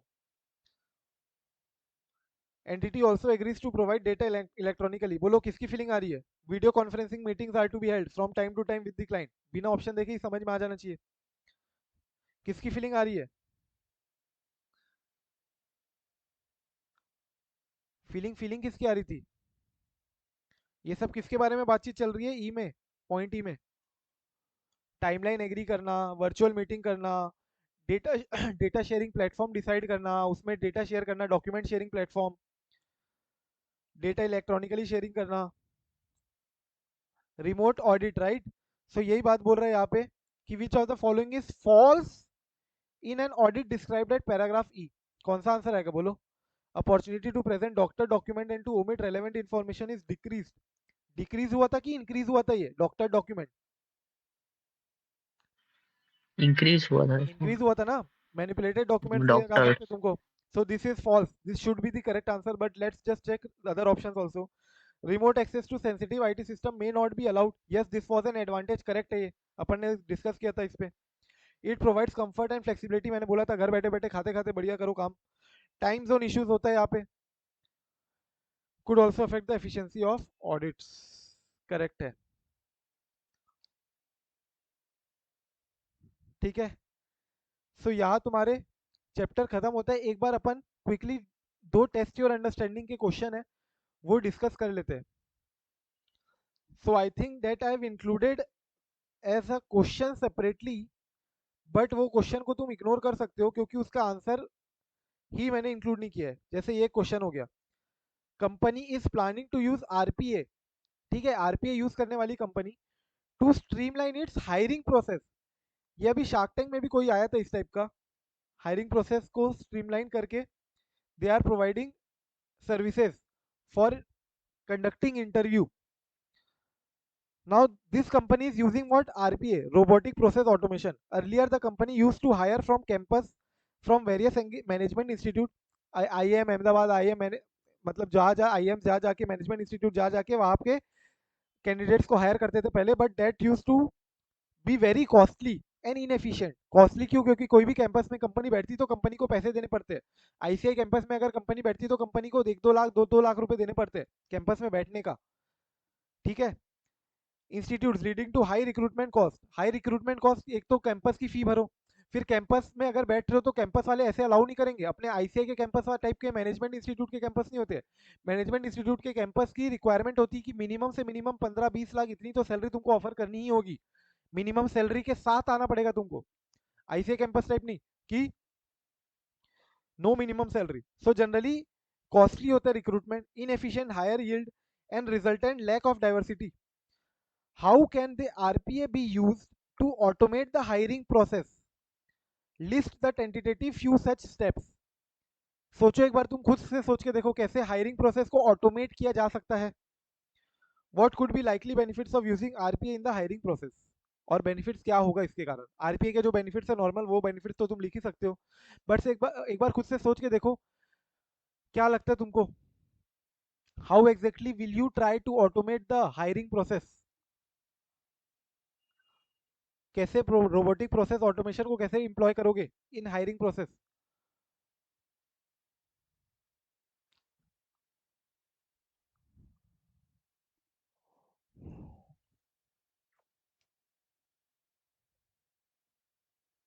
बोलो.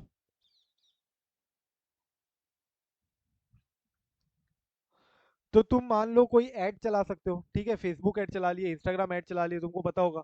ये add के through तुम एक link provide कर सकते हो, send click on this link. जैसे ही तुम लिंक पे क्लिक करोगे वो अपने कैरियर वेबसाइट में लेके जाएगा तुमको. ठीक है.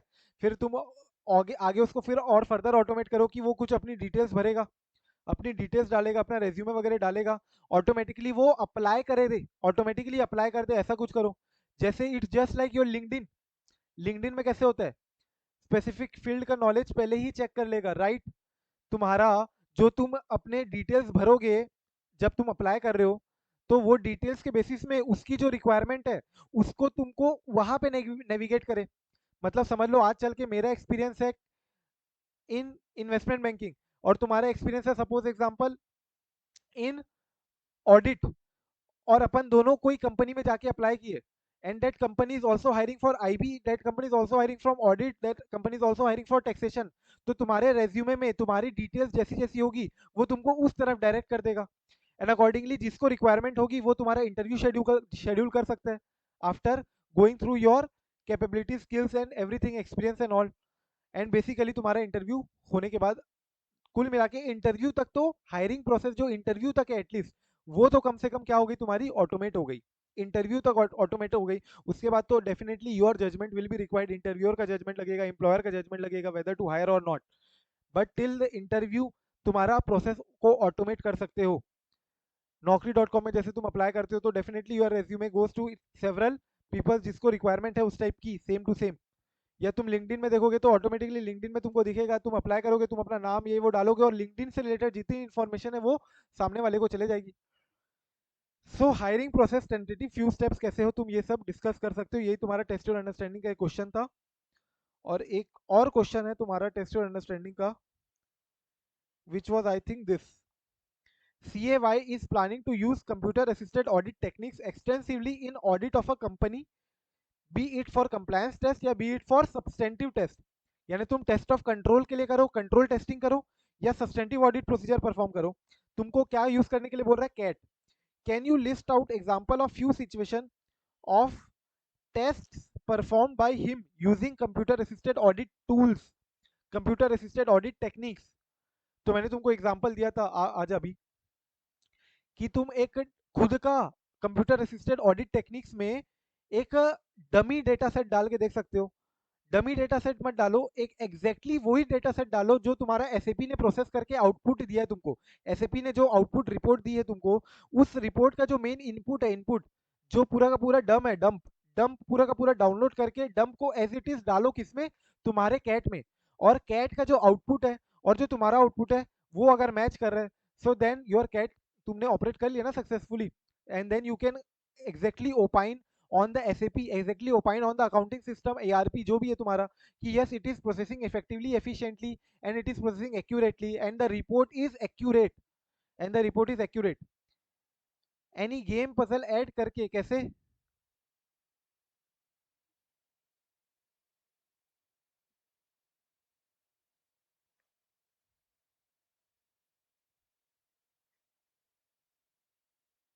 आई गॉट इट, समझ रहा हूँ मैं, बट कैसे बोलो ध्रुवी, गेम या पजल ऐड करके कैसे करोगे?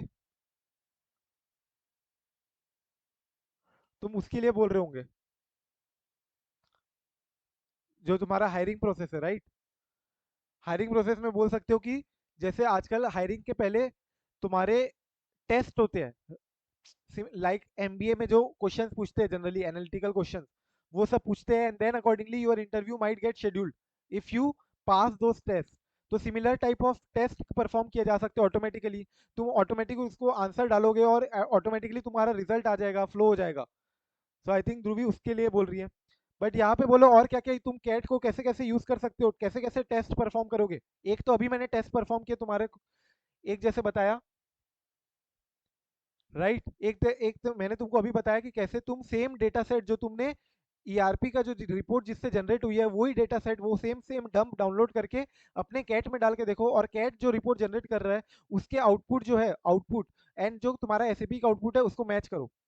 सिमिलरली तुम दूसरे तरीके से कर सकते हो, अगर कैट के थ्रू नहीं करना है तुमको तो सेम तरीका तुम अपना सकते हो कि तुमने और तुम्हारा जो डेटा सेट आया है जो रिपोर्ट आई है उसको अलग कर दो, एक और सेम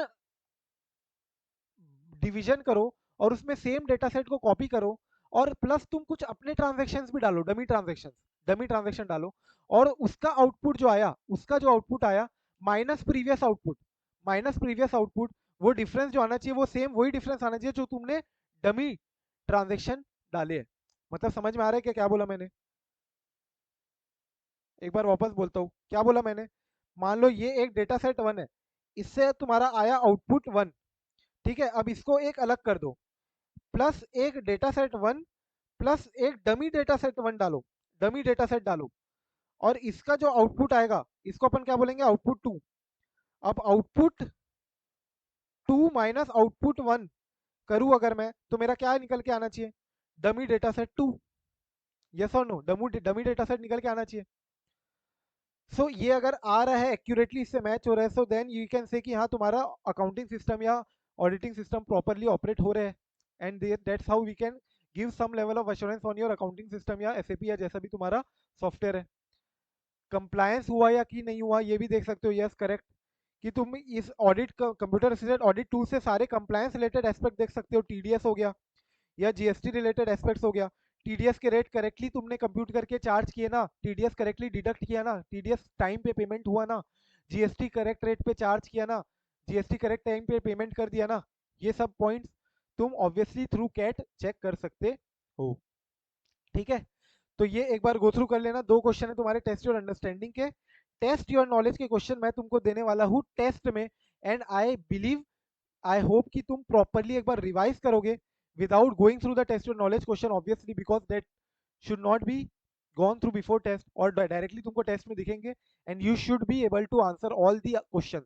ठीक है? जितने क्वेश्चन है तुम्हारे टेस्ट योर नॉलेज के, सब के सब तुमको आंसर करने in your test. And make sure तुम अच्छे से रिवाइज करो, इस लेवल का इंश्योर करो कि तुमको 100% इंश्योर करना है कि 100% मेरे को मार्क्स मिले मिले।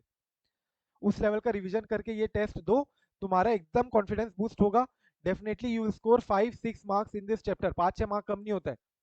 ठीक है? So that is what this chapter was all about. Revise करो प्रॉपरली, टेस्ट दो, फिर से लेक्चर देखना है, कोई पॉइंट समझ नहीं आया, कोई पॉइंट देखना है देखो, मेरे से पूछना है, मेरे से डिस्कस करो, कोई आंसर कोई चीज़ याद नहीं आ रही तो मेरे से डिस्कस कर सकते हो, कोई दिक्कत की बात नहीं है। कोई अपने ऑडिट एक्सपीरियंस, कोई तुम्हारा कोई एक्सपीरियंस होगा उससे लिंक करो, कोई अपने भाई बंधु से डिस्कस कर सकते हो जो हो सकता है कभी इस पे काम किया हो। ठीक है? Ultimately our main discussion is कि जितना टाइम डालोगे, जितना एफर्ट डालोगे, गूगल करो कोई चीज़ को, गूगल में पढ़ो, ब्लॉकचेन के बारे में थोड़ा सा पढ़ लो, you will tend to know कि कैसे ब्लॉकचेन में कैसे बिटकॉइन को कैसे माइनिंग किया गया। Just go through that article एक बार, थोड़ा 5 मिनट लगेगा, है ना। ऐसा कुछ कुछ अंडरस्टैंड करने के लिए कुछ एक्स्ट्रा पढ़ो, 5-7 मिनट एक्स्ट्रा दोगे, तो definitely it will improve your grip over the topics, थोड़ा सा तुमको ही काम आएगा, अंडरस्टैंडिंग वाइज भी और रिटेंशन वाइज भी। एक बार फिर से रिवाइज करना, and just go through all the topics, and आगे टॉपिक पे तभी बढ़ना जब तुम्हारे को प्रीवियस टॉपिक रिटेन हो गया हो, कंठस्थ हो गया हो, मन में बैठ गया हो, लर्न बाय हार्ट करना है अपने को कुल मिला के। That is why even for those topic जहां पर अपन थोड़ा जनरल दिमाग लगा के डाल सकते हैं आंसर, वहां पे भी मैंने तुमको कोशिश की है कि याद करवाऊं कुछ ना कुछ तरीके से।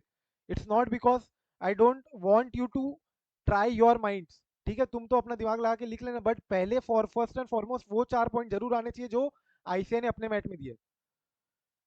और अगर इस टाइप का कुछ जनरल क्वेश्चन आता है लाइक ऑडिटर इम्प्लीकेशन इन ब्लॉकचेन, ऑडिटर इम्प्लीकेशन इन एआई, तो ये 4-4 पॉइंट दिए हुए इंस्टीट्यूट ने, और अगर आता है तो वो 4 के 4 पॉइंट आने चाहिए तुम्हारे, तभी तुमको मार्क्स मिलेंगे डेफिनेटली। तुम अपने मन से लिखोगे तो हो सकता है ना मिले, मार्क्स कट जाएगा, ठीक है। सो ये एक चैप्टर है, इसको पॉजिटिव वे में लो, इसको ऐसा मत लो क्या डाल के रख दिया पूरा इंस्टीट्यूट ने, गेम खेल लिया मेरे साथ, तो पूरा इतना लंबा याद करना पड़ेगा, नहीं, उसको एक पॉजिटिव वे में लो कि क्या तुमको नई लर्निंग्स मिल रही है, कैसे 10 साल तुम अहेड जा रहे हो just by going through this chapter.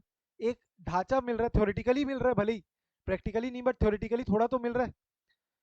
उस तरीके से उसको पॉजिटिव वे में लो चैप्टर को, and topic by topic go through each and every topic, learn all the topics, ठीक है, and then you will test your self accordingly. So कल टेस्ट है तुम्हारा, then we will start with ऐसे 800 की सीरीज, ऐसे 800 की सीरीज से अपन स्टार्ट करेंगे इसके बाद। So let's do that as well. उसके बाद अपने कुछ स्टैंडर्ड्स रिलेटेड टॉपिक्स ही बचेंगे मोस्टली, एंड एक S D G S G वाला चैप्टर है जो कि बहुत बेसिक चैप्टर है, जो तुम्हारे बचपन के जो चैप्टर्स होते थे सोशल ऑडिट्स वगैरह, ठीक है, तो उस एस्पेक्ट्स में है, वो भी एक बहुत बड़ा टॉपिक्स, एक बार मैं तुमको बोलूंगा अपने एंड पे भी गो थ्रू करके रखना पहले से, but anyways we'll see that after we complete the standards. तो all the best for your test tomorrow, ठीक है, मैं टेस्ट पेपर डालूंगा, just try to revise entirely, and do not go through the test your knowledge question, test your knowledge question अभी मत देखो, proper उसका answer करना, ठीक है, and write write write write everything. अगर कुछ रिटेन नहीं हो रहा है उसको लिख लो बाजू में, यहाँ समरी मैंने दी है ना, why have I given this space for note, ये मैंने स्पेस फॉर नोट जो दिया है बुक में उसको यूज कर लेना, ठीक है, कुछ समराइज कर लो कुछ टॉपिक्स को, तो ऑटोमेटिकली रिटेन होगा थोड़े बहुत, मेमोरी ट्रिक्स को लिख लिख के करो, and then write the test for tomorrow, लिखना है टेस्ट, ठीक है, ओरली नहीं करना है टेस्ट। चलो, ठीक है, एनी डाउट?